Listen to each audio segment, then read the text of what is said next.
I'm here in Blackrock, a suburb of Dublin. It's a bit windy today. There's a storm brewing coming off the Atlantic. But I wanted to give you guys, we've been here in Ireland for a few weeks. I wanted to give you a sense of the EV scene. So I've done a little bit of research for you and just some observations, mostly about the EV scene, but some other just general ones. It's a fairly vibrant EV scene. You know, being part of the EU, they have that mandate that all new car sales need to be EVs or fully batteric EVs by 2035. So yeah, there's plenty, even though it's a small market, I think it's about 5 million people that live in the Republic of Ireland. There's plenty going on. I'm just here outside of a display for a local dealer who's selling BYDs. You certainly see them on the road, and lots of Teslas as everywhere in the world. So they've just released their figures here in Ireland for the half year up to July, and I think that they're seeing overall for the 7 months to July, the 6 months to June, they're seeing EVs take up 17% of new car sales. So that's good. I think in the 6 months this year compared to the 6 months of last year, they're up in the I think it was sort of numbers around 80%. So that's good. Certainly do see plenty of EVs around. They're a bit harder to spot here in Ireland because they don't have that green flash like they do in the UK. But funny enough, last month they started a new registration system where they do now have a green stripe. They also have a blue stripe, which is part of the EU number plate scheme. So the green stripe goes on the other side. So it'll make EVs easier to spot going forward. The other interesting thing, not really EV related, but it is interesting to see cars in Ireland. They have quite a lot going on in their front windscreen. You've got a registration disc, you have an insurance disc, and yeah, one other disc, I can't remember what it is. And if you're a learner or a provisional, they call them novice driver, then you also have to have one of those in your windscreen as well. So yeah, there can be quite a lot going on. I think again, this year they're about to change the requirement for having discs in the windscreen. So I think it's a good thing, right? You want a clear view, even for the passenger, out through the windscreen. For sources of power to charge EVs, they are going renewable here in Ireland. As you can tell from today, the wind does blow, especially when there's a storm coming off the Atlantic.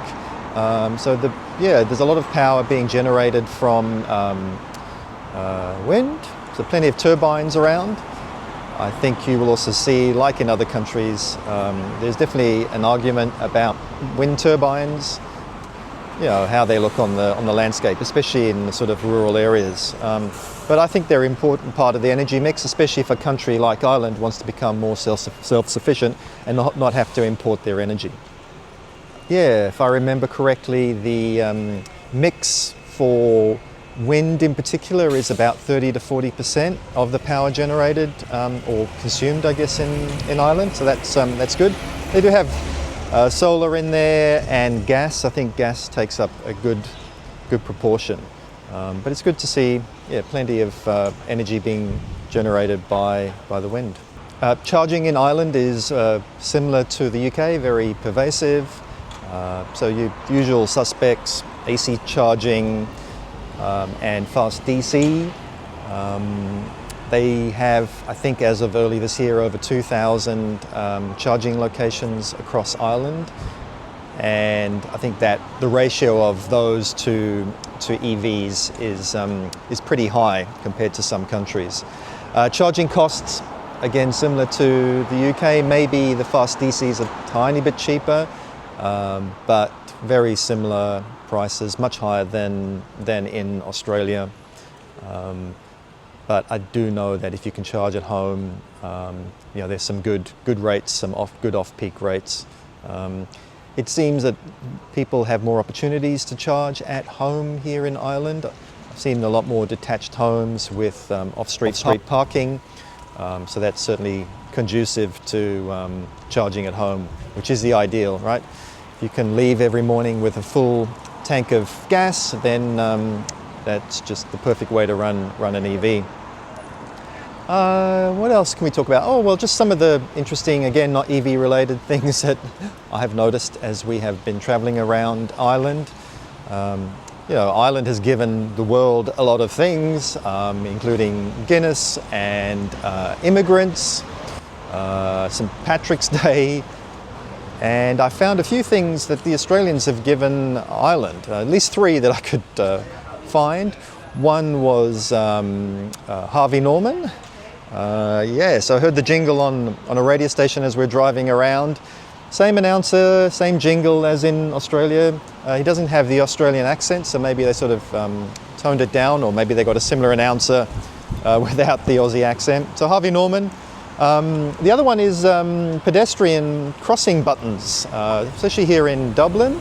I recognised that button, and it is an Australian import. I don't know where they're made, but the design is Australian. As most of my Australian viewers will know, they're very common, especially in Sydney. I think in other cities in Australia as well. What else have we given them? Yes, Chemist Warehouse. Here it's branded as Ireland's cheapest chemist.